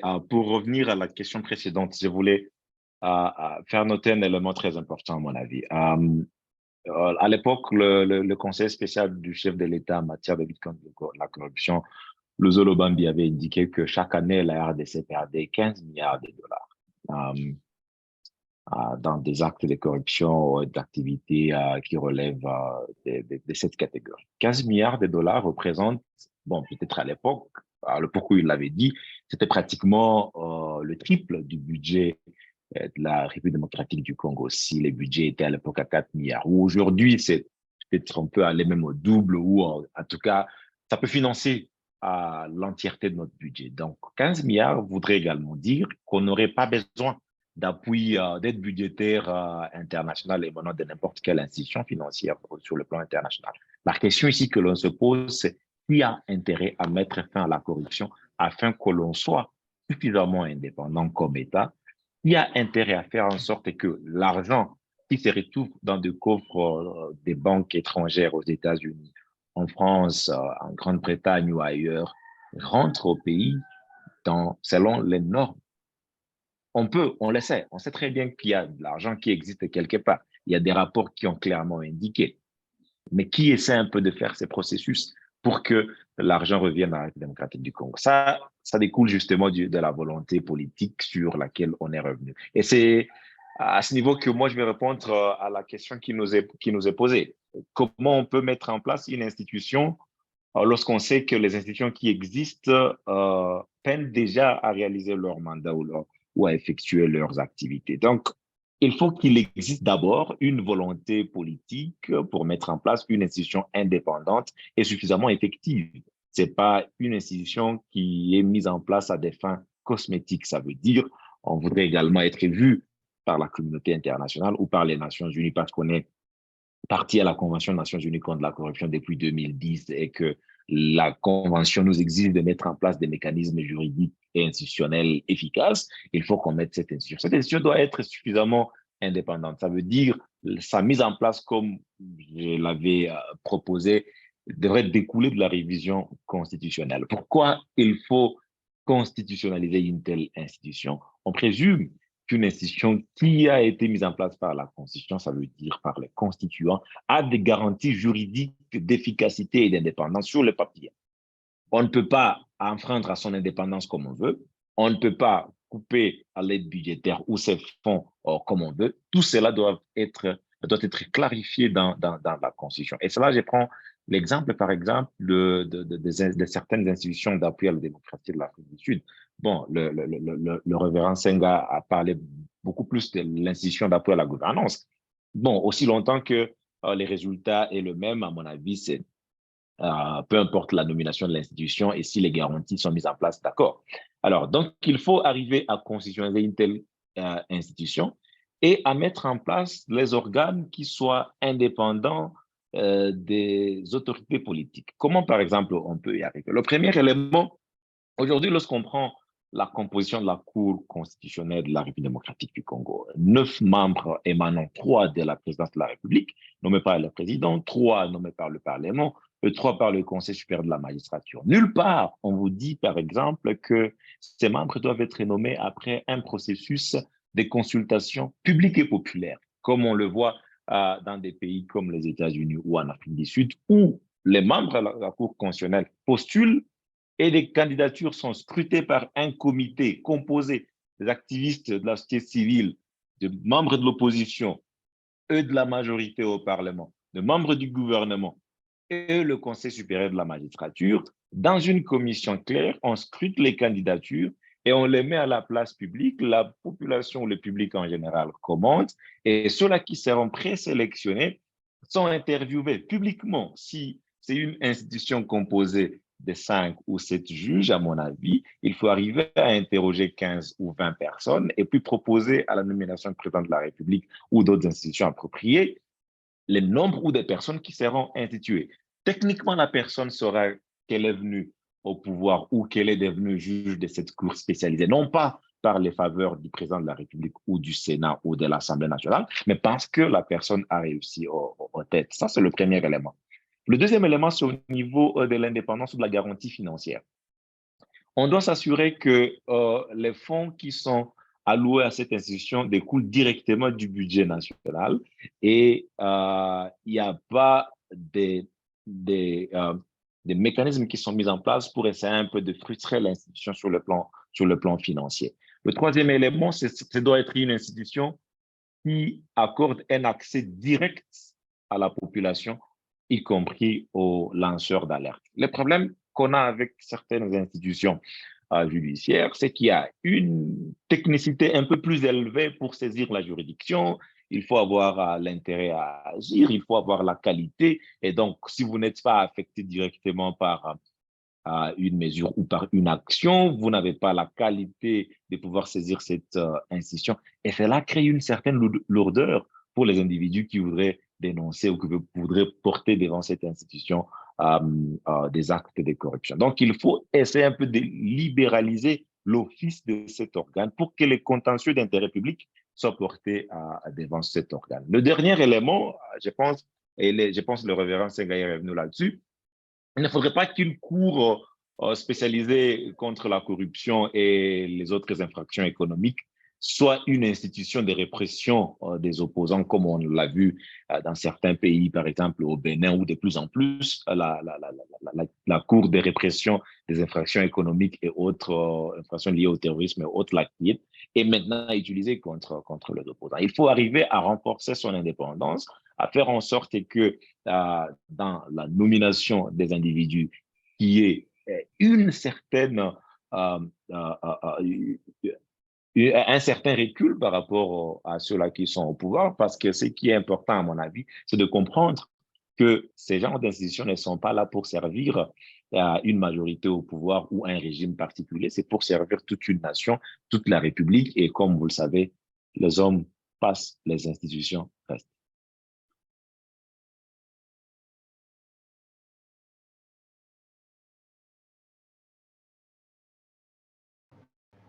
Voilà, c'est dans le candidat. Est-ce que je peux aller? Allez-y, oui. Voilà, merci beaucoup. Alors, c'est très intéressant quand je suis le professeur. Ici, je vais prendre à la fois distance de certains avis et puis je vais me rapprocher de cela. Le professeur touche au nœud du problème. C'est-à-dire, à mon sens, et c'est ça la lecture de l'Église, et vous le savez d'ailleurs, le problème ne se pose pas que dans le domaine de lutte contre la corruption. Le problème est fondamentalement au niveau du système qui est en panne. Et je crois que le professeur fait bien de proposer carrément une révision constitutionnelle, mais comme je disais, si je vais prendre distance, c'est au niveau d'idéalité constitutionnelle. Est-ce que ces problèmes se posent avec acuité dans notre société? En d'autres termes, est-ce que cette réalité dérange les acteurs politiques, pour ne pas parler des dirigeants politiques? Parce qu'on a vu l'expérience. Même ceux-là qui étaient dans l'opposition, lorsqu'ils arrivent au pouvoir, ils font la même chose en utilisant le même outil, la même méthodologie et ils arrivent aux mêmes finalités. C'est ça aujourd'hui notre questionnement. Donc, est-ce que vraiment ceci devient la préoccupation de la société en tant que telle? C'est là que j'ai dit, pour arriver à cette proposition que le professeur met sur table, qui est d'ailleurs la voie royale, il nous faut des garanties de bonne foi et surtout une volonté politique. Mais si le système, tel qu'il est intelligemment et savamment mis en place, bénéficie aux uns et aux autres, et ceci, par conséquent, ne dérange pas leur posture actuelle ou leur perspective politique, il sera tout à fait difficile. Vous voyez, par exemple, le professeur a rappelé la désignation des membres de la Cour constitutionnelle. Je peux joindre à cet exemple la désignation de la membre de la CENI. J'ai été personnellement acteur principal dans cet exercice, mais je vous dis, le niveau de l'influence politique, l'instrumentalisation qui se passe à ces niveaux-là, vous n'avez pas d'idée. Je crois que dans certaines recherches personnelles, je suis d'avis de cette approche constitutionnelle du professeur. D'ailleurs, moi, je suis en train de penser pourquoi ne pas finalement déresponsabiliser le chef de l'État dans le mécanisme des nominations. Si bien que, voilà, la difficulté, c'est qu'on dit 3 qui viennent du Congrès, donc du Parlement, 3 qui viennent du Conseil supérieur de la magistrature, 3 sur proposition du chef de l'État. Mais la question, c'est s'il a lui-même la majorité au Parlement, s'il a la possibilité de donner 3 et qu'il y a une influence au niveau du Conseil supérieur de la magistrature. Au niveau de la théorie, vous avez l'impression que ces 3 composantes diamétralement séparées. Mais dans le jeu politique, en réalité, vous retrouvez que c'est des personnes qui viennent. Quand nous faisions la réforme, nous proposions la réforme de la loi sur la CENI, nous avions insisté par exemple sur les articles 10 et 12 de l'actuelle loi en vigueur, que les personnalités qui seront désignées dans la composition de l'équipe de la CENI soient des personnalités indépendantes. Et par conséquent, les délégués de ces confessions religieuses devraient l'être. En même temps, nous avions dit, les confessions religieuses qui vont désigner soient celles qui ont une expertise en matière électorale. Je ne vais pas rentrer dans le débat des fonds, c'était une polémique et beaucoup ont suivi, mais ma peine, c'est que même lorsque nous mettons nos propres dispositions juridiques, constitutionnelles, légales ou réglementaires, le problème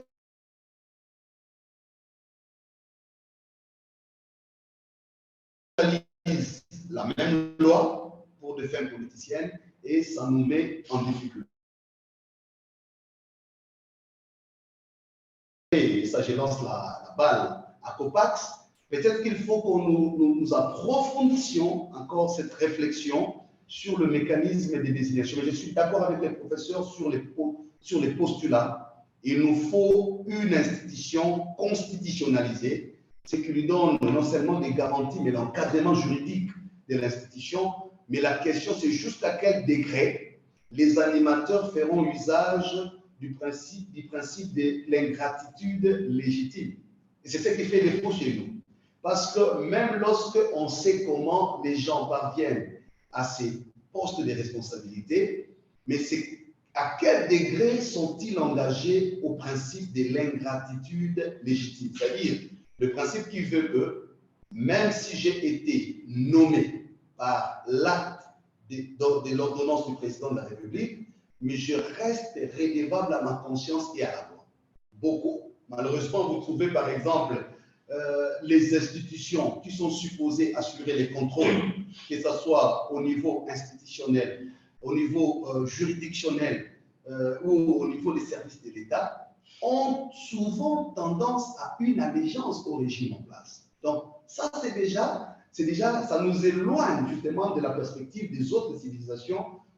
Comme a dit les professeurs, par exemple, des sociétés, je prends par exemple les contrôles des constitutionnalités dans le système juridique américain, est soumis à tous les juges. tous les juges des différents niveaux juridictionnels peuvent assurer les contrôles de constitutionnalité. Mais chez nous, ici, il y a tous ces problèmes de qualité, tous ces problèmes liés aux procédures, et ça alourdit la machine. Donc, à mon sens, je pense que ça reste un débat qui devrait être ramené à la base pour mettre une telle institution. Luttons pour que la lutte contre la corruption devienne une priorité des priorités de toute la société. C'est à ce niveau-là, et c'est là aussi qu'il faut interpeller les politiques, pourquoi nous n'avons pas des marches, par exemple, de lutter contre la corruption. Nos marches, c'est toujours par rapport à un poste, par rapport aux élections. Donc, même au niveau des acteurs politiques, de l'opposition surtout, vous ne sentez pas que la lutte contre la corruption est devenue une priorité majeure, y compris nous-mêmes, la société civile. Donc, je reviens encore à ma proposition. Il nous faut renforcer l'appropriation nationale de ces combats.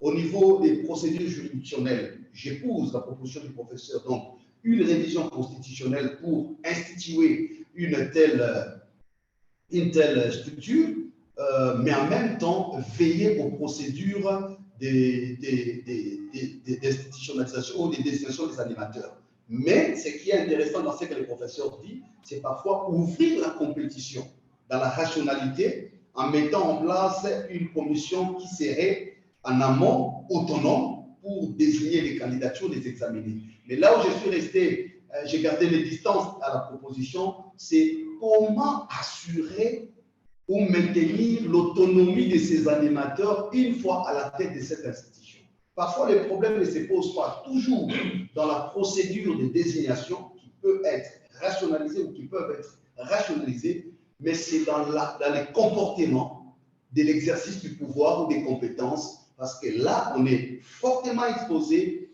non seulement aux influences en termes de corruption, mais aussi en termes de menaces. En termes de menaces, parce que c'est, vous savez, la réalité qui se passe là. Voilà un peu, je sais que j'ai laissé un chantier inachevé, c'est à dessein, pour dire que c'est un débat qui mérite qu'on approfondisse davantage nos réflexions. Merci, révérend. Alors, je vais aborder la dernière série des questions. Donc, les deux premières s'adressent au révérend Éric Tsenga. C'est comment la société civile peut promouvoir la transparence dans les institutions publiques. Nous savons qu'il y a beaucoup de problèmes avec les passations de marché, il y a beaucoup de problèmes avec la gestion de ce qu'on appelle couramment frais de fonctionnement, il y a une opacité terrible. Comment la société civile peut promouvoir à ce qu'il y ait une certaine, on va dire, transparence quand même, ce qui pourrait réduire un tant soit peu la corruption. Alors, une autre question posée par Madame Eugénie Kikango, c'est comment combattre la corruption au niveau des organes de l'État. Donc, cette question-là s'adresse au révérend, mais aussi au professeur Éric Makounia.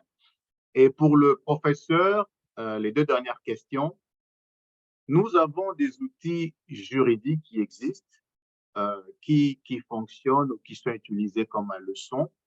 Mais il me semble quand même, et je suis novice en la matière, néophyte, je dirais, je n'ai pas vu un outil juridique qui pourrait permettre, par exemple, à quelqu'un qui aurait volé les deniers publics, non seulement d'être arrêté, mais qu'on confisque tous ses biens. Hein. Je ne connais pas assez bien l'arsenal pénal de la RDC. Peut-être en la matière, vous pourriez nous aider pour voir comment mettre sur pied des outils juridiques qui pourraient comment dirais-je, faire peur, si on veut dire, aux gens, parce qu'ils savent que si on m'attrape, non seulement j'irai en prison, mais je risque de tout perdre. Et enfin, la deuxième question qui a été posée par le public, c'est la pauvreté systémique n'est-elle pas la cause première de la corruption ambiante au niveau de la population? Vous avez un peu abordé ça. Si vous pourrez un peu élaborer, ça serait une bonne chose. Et enfin, comment faire pour que les agents de l'État soient bien rémunérés? Je vais laisser le révérend commencer cette fois-ci et le professeur Makounia pourrait terminer. Merci beaucoup, mon frère. Donc, c'est un peu dans la même logique que j'étais en train de le dire. Hein. J'ai eu, il y a quelques mois, ce débat à l'interne avec l'Église catholique, qui est notre partenaire privilégié. où nous avions aussi formulé quelques critiques à l'interne pour dire, déjà nous, comme les institutions ecclésiastiques, avec un ancrage bien reconnu, avec une force d'action aussi appréciable et avec des structures, je veux dire, acceptables, pour ne pas exagérer, nous n'avons pas suffisamment inscrit, ça je commence par une critique interne, les confessions religieuses, en premier qui, dans notre réalité du pays, portent un peu l'élite de l'action de la société civile, y compris la plupart de la société civile. Donc je regarde ce que je dis. Nous n'avions pas suffisamment porté la question de la lutte contre la corruption comme priorité des priorités. Je crois qu'en mon sens, la manière de promouvoir la transparence et d'en faire un combat national, c'est à ces niveaux-là. Parce qu'on ne peut pas prétendre lutter contre la corruption si celle-ci, donc la lutte, n'est pas encore devenue un combat national.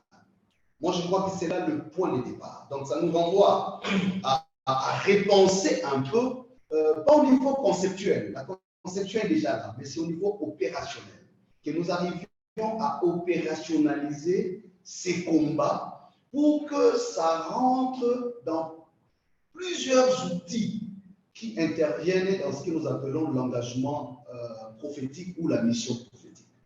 Deuxièmement, après avoir consolidé ou priorisé la lutte, c'est de renforcer les capacités du réseautage de la société civile. C'est là où j'étais en train de faire allusion aux interférences et aux pesanteurs qui sont dans notre système social, économique et juridique. Aujourd'hui, on sait qu'à chaque fois, par exemple, je crois que vous suivez les débats, à chaque fois que les églises ou n'importe quelle organisation de la société civile commence à mener une telle lutte, on vous organise ou on vous oppose d'autres organisations, soit confessionnelles, soit de la société civile. Pourquoi?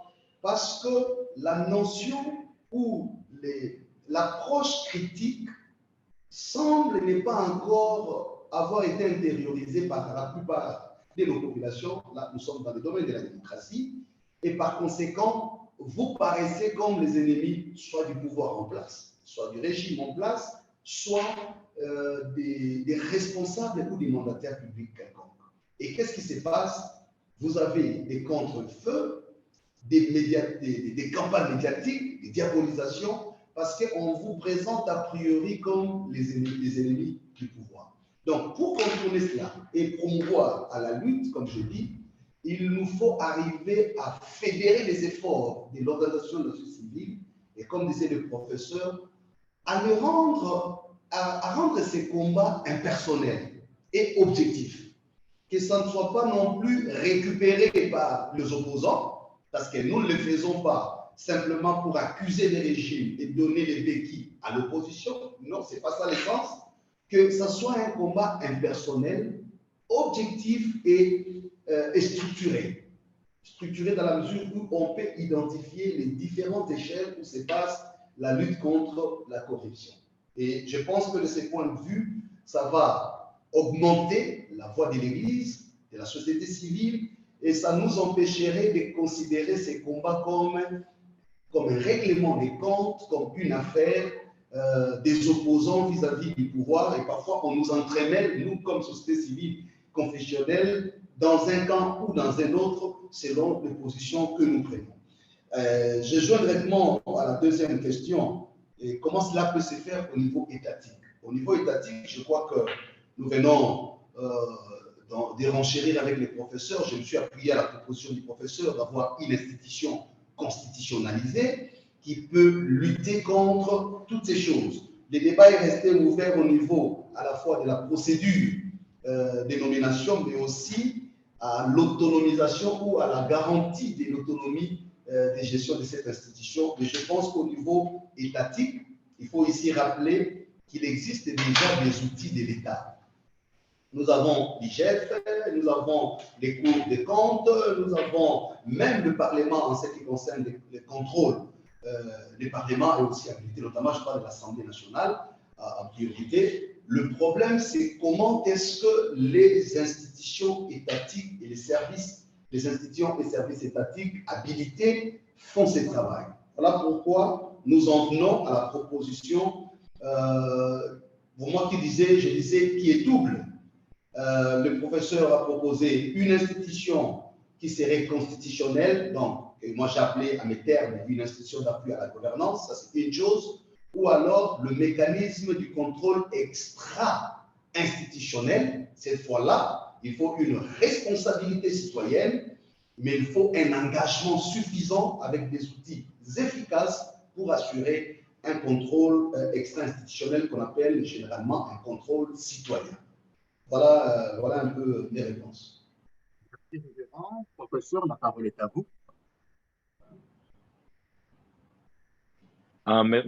Merci beaucoup. Je vais commencer par la dernière question. Vous avez dit il existe des outils juridiques, mais vous n'êtes pas convaincu, sauf erreur de votre part, qu'il existe quand même quelque chose qui impose ou une norme qui impose qu'on confisque et qu'on arrête la personne, qu'on confisque les biens issus de cet acte de corruption. Je vais me rassurer que ça existe. Et cela existe, en tout cas, je vais vous dire que ça existe dans notre code pénal qui date de 1940. Et si vous avez le temps, certainement, vous pouvez lire, je crois que c'est la section 7 du code pénal de 1940, tel qu'est révisé jusqu'à ces jours. C'est parmi les textes qui ont été révisés à plusieurs reprises en République démocratique du Congo. La 7e section est intitulée « De la corruption, des rémunérations illicites, du trafic d'influence et des abstentions coupables des fonctionnaires ».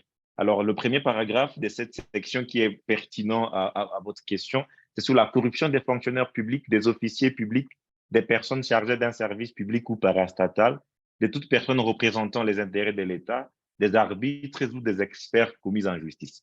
Alors, votre préoccupation est résolue à l'article 149 bis du Code pénal qui indique que le coupable de la corruption active ou passive sera en outre condamné à la confiscation de la rétribution perçue ou du montant de sa valeur lorsqu'elle n'a pas pu être saisie, l'interdiction pour 5 ans au moins et 10 ans au plus après l'exécution de la peine du droit de vote et du droit d'éligibilité, l'interdiction d'accès aux fonctions publiques ou para-étatiques, quel qu'en soit l'échelon, la privation du droit à la condamnation ou à la libération conditionnelle et à la réhabilitation dont le but est de faire bénéficier le coupable des avantages prohibés, l'expulsion définitive du territoire de la République démocratique du Congo après l'exécution de la peine si le condamné est un étranger. Vous avez certainement suivi le procès de 100 jours. L'une des condamnations de M.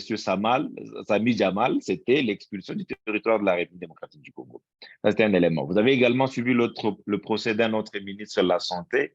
Je ne pense pas. Il y avait Étienne Longondo, mais je crois que ça doit être l'autre, qui a été, je crois, l'autre qui a été condamné à 5 ans de prison et qui copie toujours à la prison de Makala. Il a été condamné à 5 ans et à 10 ans d'exclusion du droit de vote ou du droit d'être élu. Donc, ces sanctions existent certainement. Il y a plusieurs procès, on peut les condamner à la confiscation. Donc, sur le plan juridique, le texte n'est pas mieux quant à ce. Alors, la dernière question qui m'a été posée, parce que je sais que plusieurs autres questions ont été savamment répondues par le révérend. Comment on peut arriver à combattre la corruption comment on peut arriver à combattre la corruption au sommet, au niveau étatique? Je pense, bon, le problème quand on est juriste aussi, c'est d'être beaucoup plus textuel et livresque, mais je pense, en tant que juriste, le point de départ, c'est toujours le texte qui régit ou les textes qui régissent une nation.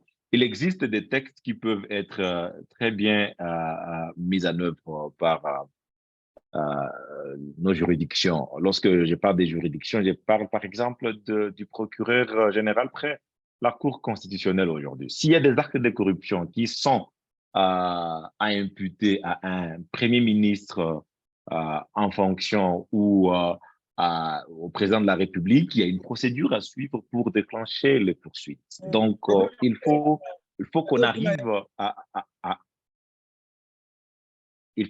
à mettre en œuvre ce texte. Le deuxième élément sur lequel je peux m'appesantir avec les bénéfices, bien sûr, de ce que de ce sur quoi le révérend est revenu, l'internationalisation de la lutte contre la corruption. Est-ce que sur le plan personnel, sur le plan étatique, on a pris la lutte contre la corruption comme étant une valeur chez nous, une nécessité ou quelque chose qu'on doit prendre à bras le corps? Pour certains, la lutte contre la corruption, c'est seulement, ou les actions contre la corruption, que ce soit des actions institutionnelles ou les actions judiciaires, c'est seulement contre les opposants politiques. Et malheureusement, c'est ce qu'on est en train de vivre dans notre pays. On voit juste les personnes qui sont en disgrâce contre un pouvoir particulier ou les gens qui ont été d'un régime passé qui font l'objet de ces poursuites. Bien sûr, ces poursuites doivent être encouragées, ces poursuites doivent être recommandées, mais il faut que ces poursuites soient systématiques. Et la systématisation de ces poursuites tiendrait d'abord au fait que l'on puisse accepter que la lutte contre la corruption, c'est une valeur que nous acceptons comme une nation, comme on le dit clairement au préambule de notre Constitution, et qu'on applique ces textes un peu partout. La question des jeunes, maintenant, c'est est-ce que, je pense, si la configuration politique actuelle est propice au combat contre la corruption, je pense que toute réflexion à ce sujet peut être subjective. Mais je crois aujourd'hui, on a assisté à des procès contre d'individus qui ont été accusés de corruption. Il y a même une audience, c'est quel jour? À la Cour constitutionnelle, je pense que c'est la semaine prochaine, voilà, le lundi 21 août 2023 à 11 h, à la Cour constitutionnelle dans le procès à Matata, le ministère public contre Matata Pogno et les autres RP 0002. La grande question que vous allez me poser, c'est de dire oui, c'est un opposant politique et tout le reste. Mais si la même volonté était refocalisée et était envoyée vers même les individus qui sont encore au pouvoir et qui sont l'objet, qui ont commis des actes de corruption ou des actes de malversation financière qui peuvent être définis comme tels. La Cour des comptes avait fait une note au Premier ministre. L'IGF a publié beaucoup trop de rapports, des rapports notamment d'agents qui sont payés plus qu'un soir. Donc, on peut commencer par là. On aurait appris que les poursuites ont commencé, mais je pense que la configuration politique actuelle, s'il existe cette volonté politique au niveau de la présidence de la République, en créant notamment des institutions, notamment la PLC, et en se proclamant comme étant champion de lutte contre la corruption, on peut dire que si on a des procureurs et des agents publics assez courageux, ils peuvent utiliser, sauf s'ils sont justement stoppés dans leur tentative, ils peuvent utiliser la volonté politique ou le semblant de volonté politique, si on peut le dire ainsi, qui existe, et voir où est-ce que ça peut nous mener. À mon avis, il faut commencer par quelque part. Il y a des progrès qui ont été enregistrés. On voit certainement les résultats au niveau du budget ou au niveau de mobilisation des ressources, même si ça ne se traduit pas justement dans l'amélioration des conditions de vie de la population. Mais il y a un momentum qu'on peut saisir et cet élan-là peut être utilisé par ceux-là qui doivent réprimer. Mais la lutte holistique contre la corruption, à mon avis, demeure cette lutte qui est à épouser et intériorisée par la population en général, ayant en tête aussi que la population comprend également les magistrats et les procureurs qui doivent réprimer tous ces crimes. Merci, professeur Makunia. Donc, ce propos va clore notre débat aujourd'hui. Donc, je rappelle que le professeur Makunia, professeur de droit à l'Université de Goma, nous rejoint de Pretoria. Nous avons le révérend Eric Tsenga Chimba, pasteur et aumônier universitaire, porte-parole de l'ECC, qui lui nous rejoint de Kinshasa, et moi-même, votre humble serviteur, je vous rejoins d'Atlanta. Je vous remercie tous d'avoir bien voulu assister à ce webinaire et grand merci aux intervenants qui ont bien voulu participer. Je sais qu'il y avait une petite coquille dans l'affiche, mais quand même, tout le monde a répondu présent et on fera mieux la fois prochaine. Merci beaucoup et nous nous retrouvons lors de notre prochain webinaire le samedi prochain avec le professeur Maswana sur l'économie diversifiée. Merci, au revoir et bonne fin de journée ou bonne soirée pour certains selon votre fuseau horaire. Au revoir. Au revoir. Merci, c'était intéressant. Merci, au revoir.